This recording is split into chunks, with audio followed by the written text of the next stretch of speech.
that we've done over the last 2 weeks, just to kind of, it's going to make it, you know, I'd say flesh them out, but then I was looking at this guy thinking,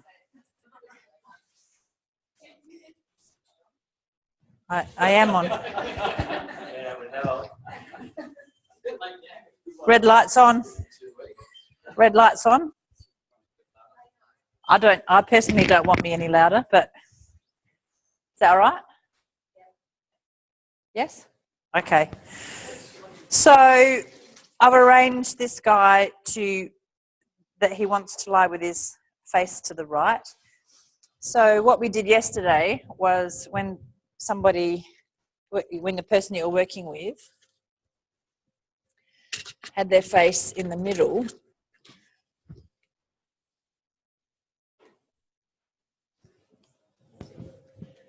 and you had a look. So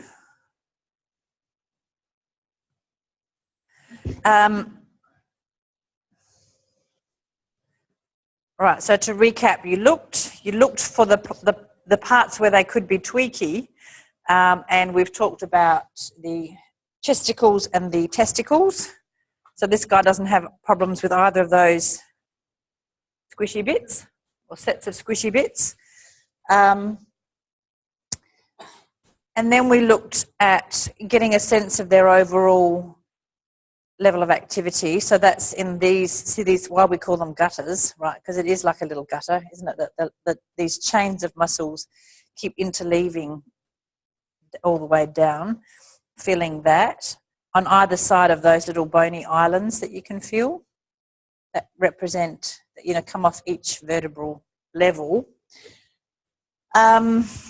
And then you had the little guessing game about what the person's favourite way to turn their head would be.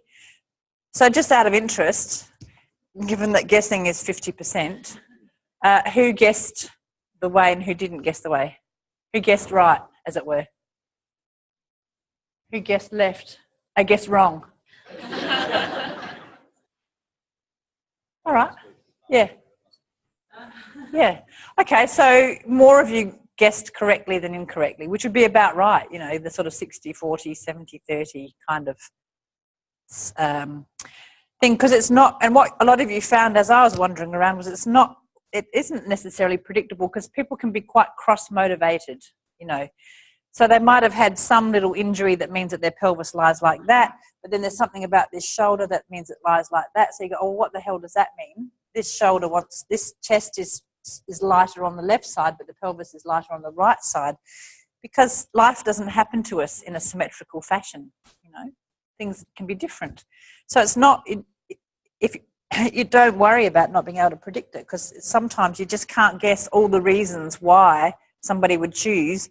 You know, as I said to somebody, it could be they learnt to lie with their face to the left because when they were a kid, that's where the window was, and they liked the breeze on their face, or they didn't like the breeze on their face. You know, like you can never know how many factors have gone into influence people's habits: structural, genetic, environmental, psychological, emotional, everything. Okay, so then we are looking and you're seeing what their sort of tendency is. We started at this end then, and you picked up the knee to feel where. Now if I start down here with him, so that for him it goes straight into his hip joint, can you see? Even with his foot quite low.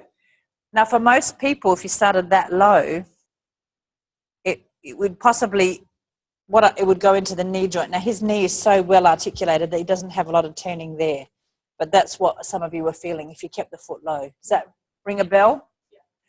So you had to bring the foot up a little bit higher, and then you really get that lever so that when you roll the heel inward, you're getting that very clearly, that feeling of the femur rotating right up there in the socket. Yes?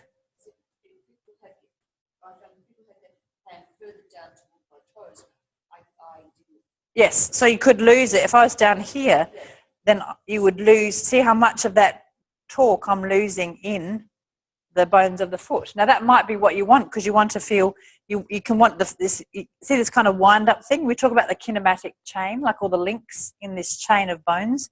So let's say I started at the toes, then I wind him up a little bit, so then that locks in, and then that locks in, and then that locks in, and then it locks in up here, and then the movement gets shunted all the way up. Can you feel that that's a chain movement, right, where I'm working up the links? Now, if I'm not interested in feeling that in the foot, I want the foot to disappear. So I'll come here, and with my hands, I've got the ankle disappearing as well, because I don't want that detail. I want them to feel that. Right? I don't want them to be fussed with down here. So then I turn there. Now, see when that force starts to get transmitted into his pelvis. Right. Yep, and actually you can see it coming back more than going forward. See how that's just far enough, and there is his little, now his pelvis is linked into the movement. So up until that point, like there, or even if I do it fast, it's different when I do it fast or slow. But when the pelvis starts getting hooked in, right there, okay? And then conversely, right there. See that? So that's what you're looking for in that person. And now if I go down here, for him it's actually the same. I still get the pelvis in the same, even with the foot low. With real people, probably not, okay? And then you can do that this side and see, so which side connects earlier in terms of the rotation of the femur. That, to me, looking, I think the pelvis is moving quicker on this side than that side, earlier in the movement, right? So it's there, see that? And I've hardly rotated his femur at all. Who knows why, it just could be the way I've got him arranged. And then this way, like I'm going quite a long way out, so his hip is rotating in, and there's the pelvis there. See that? Is it less usually in that? Depends. Sort of depends. Yeah. Kind of, because when they're lying down, it's not the way they stand. So you don't know when the pelvis is going to collect. So some guys stand out like, they actually stand like this, so you rotate them out and they're already out there. So it really depends on how they're where their tonus is more, where they're short, are they shorter in the front small hip rotators or the back rotators? And you just feel, and it could be different from one side to another. Okay, so you've explored that. Then, so you've got an idea that pelvis actually was tipping up that way earlier, less differentiated from the hip joint, whatever that means. With the face still face down, I came in here, right, and I was right on that, cupping that bit, and keeping if my fingers dig in there, I'll be going into his, literally it'll feel like you're going into someone's pelvis. It's into the squishy bits. So my fingers are quite flat, and I'm here, and I'm going to lever, as it were, here, by simply dropping back on my own hip joints. All right, so I can and there's a reason why these movements, it's not dissimilar to the rolling movement that you're doing, is that there's that. Now I'm stabilizing on this knuckle. I don't have to, but that's what I just do. Okay, so it's that movement. And then I can do it from the other side. Now, if you do this is hard work. Can you see where my first effort's going to be? It's going to be in my biceps. And they will feel that that's working, because this little muscle compared to these two huge big gluteal muscles, right? So this, to me, feels easier, and for them it will feel easier because I'm using these to pull them back. If I do it from this side and lift them, they'll feel my forearms and biceps, and they'll be working pretty much maximal, because not maximal, but they'll be working a lot. So make a good choice about what muscles you're going to use, because it will influence what they feel. Do you have a question? Yes, I do. Does it have to be straight on, or can you do it sideways? If you're sideways, then you have to be very sure of your balance, right? If you can roll your balance, and you know, with a lot of ATMs, of course, you can control that weight shift sideways. But of course, I haven't got as big a muscle set. I've only got my, yeah. So you can. You just have to understand that it's not. You have to be much better organised. Much better organised. You can do anything, but it's a question of, are you choosing the most efficient? Could, you know, if you had to do it all day, with that idea of, is this sustainable? No, it doesn't.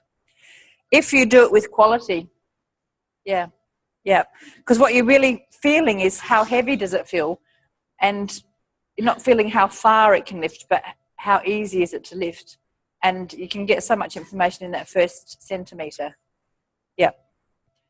Okay, and then the same thing from this side. And remember, we did 2 hands, watching out for the bosoms, and that's a very undifferentiated. So can you see that that's undifferentiated? But now look what's happening to the legs.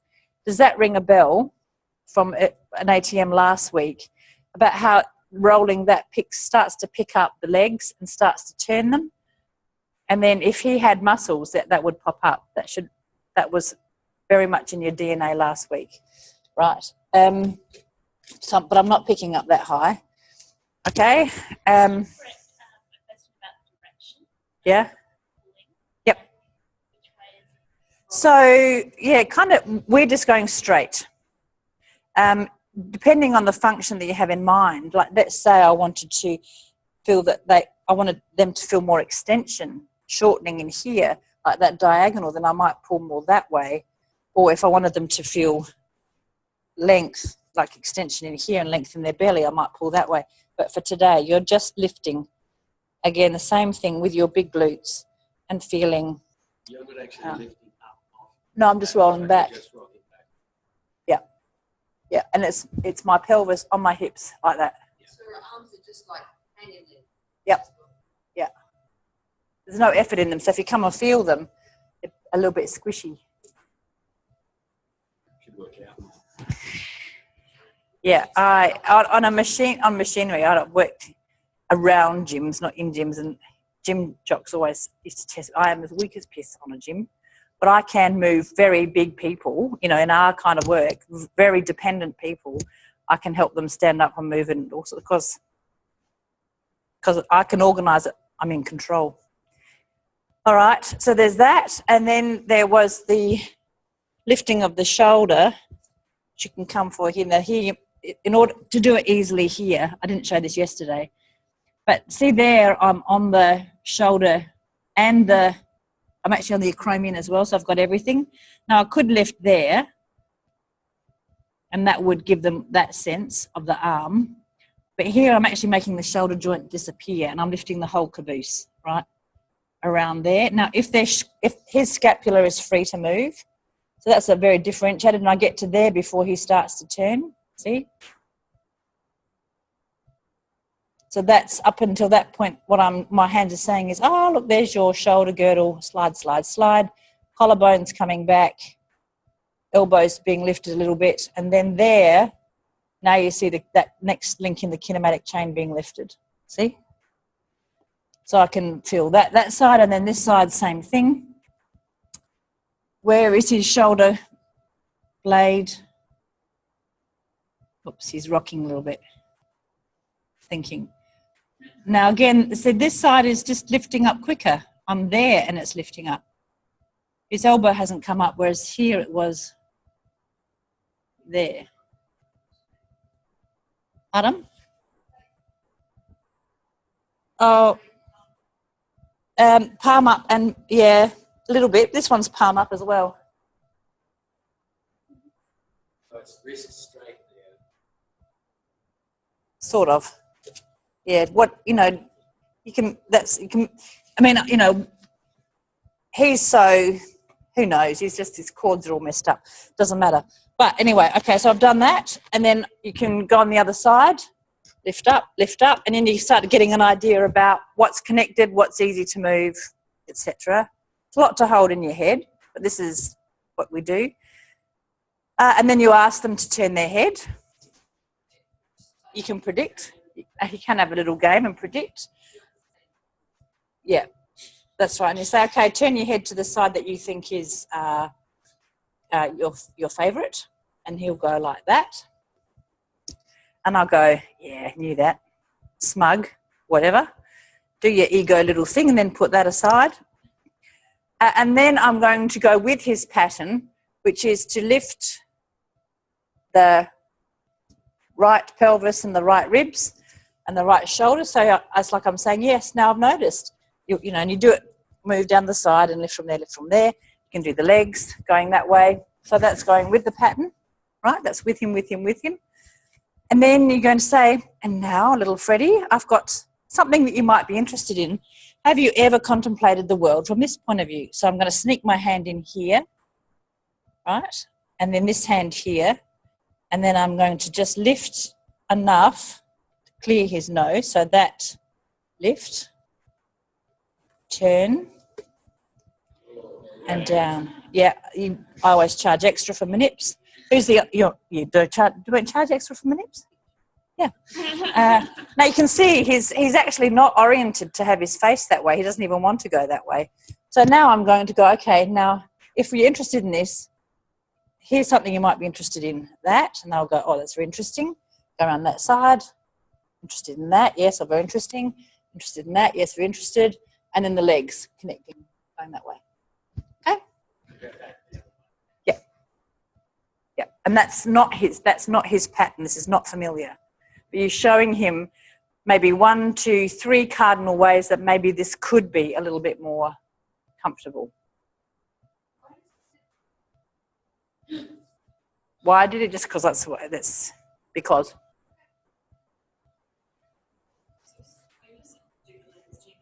Oh yeah, yes, like you did last time. So, and going with, so when his face was that way, when his face was to the right, you go that way, one at a time, and then one at a time. Now that his face is that way, you're saying, okay, now if you want to have your face to the left, that might be interesting. And that might be interesting to have your pelvis. And of course, you already lifted the pelvis on the left side as well. Now, he still looks like his ribs and his pelvis are a little bit more oriented to that way. So he would, you know, and he's got this bit of a scoliosis thing happening here, which tends to mean that's happening as well. So with him, you probably would be suggesting, okay, go with the scoliosis and then go, you know, out of the scoliosis, but don't worry about that. The brain, yeah. Yeah, and he doesn't give very much feedback. Classic Australian male, no feedback.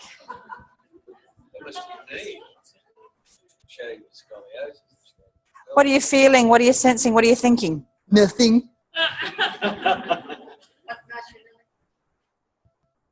Pom. So, I have a bit prejudiced against Australian males. I'm just trying to get his scoliosis. His ribs are very different shape on this side to this side. So when I said because, actually if you look at his ribs, they're very, very different. All sorts of things. All right. Now, there is a discipline to this exploration. You're going to be. You hate this because we're exploring. It's not a free-for-all exploring. You've got 20 minutes each. Otherwise, you miss out on the ATM. So how much is enough? You know, like if you keep on feeling, will you feel more? Probably not. How many times do you have to rotate their hip to be satisfied? 2, 3. So the person gets bored, right? They get confused. Yeah. So just how much is enough? And in fact, I did that in 5 minutes. 20 minutes is fine. Don't be like me. I'm too speedy.